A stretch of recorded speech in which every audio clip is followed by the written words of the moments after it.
Good day, I'm Raven Mantilla, and I'm going to discuss my preferred research topic on renewable energy technologies. My chosen research topic is all about solar energy. Solar energy is the heat and light that come from the sun, and it can be harnessed in different ways. Solar energy is the one I find the most helpful in accelerating the sustainable energy development because it is the cleanest and most abundant source of renewable energy. According to the video I watched, by 2050, solar energy would register the highest growth, contributing 20 to 30% of the world's energy mix.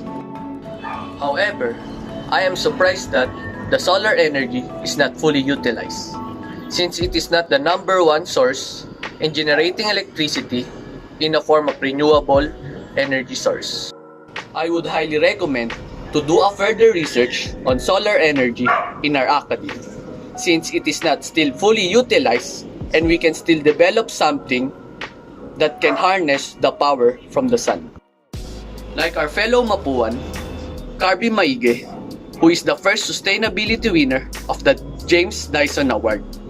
He develops the Aurora Renewable Energy and UV sequestration, which is a material or a technology that allows other devices to harvest ultraviolet light and convert it into electricity, particularly from waste produced. Solar energy is my best choice because sun is a natural part of our environment. And as I said, it is clean and abundant. And it is up for us engineers to develop a technology that can harvest the power of the sun. This is how the conversion happens. Solar-powered photovoltaic panels convert the sun rays into electricity by exciting electrons in silicon cells using the photons of the light from the sun. This electricity can be then used to supply renewable energy to your home or business. Solar photons convert naturally into three forms of energy: electricity, chemical fuel, and heat that link seamlessly with existing energy chains. Despite the enormous energy flux supplied by the sun, the three conversion routes supply only a tiny fraction of our current and future energy needs. For the financial challenges, the initial cost of purchasing solar system is fairly high. That includes paying for solar panels, inverter, batteries, wiring, and the installation. And the solar energy storage is also expensive.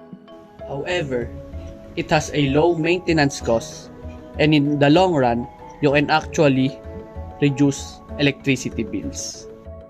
For the important facts, solar power is the most abundant energy source on Earth. It is also the fastest energy source to deploy. 174 terawatts of energy consistently strike Earth as solar radiation at any moment. Solar energy produces no pollution when generating electricity. Solar power plants can last more than 40 years.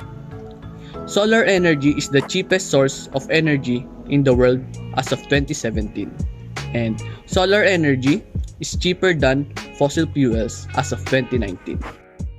The significant impact of the solar energy in the future is that it will cost less and it will greatly contribute on the world's energy mix.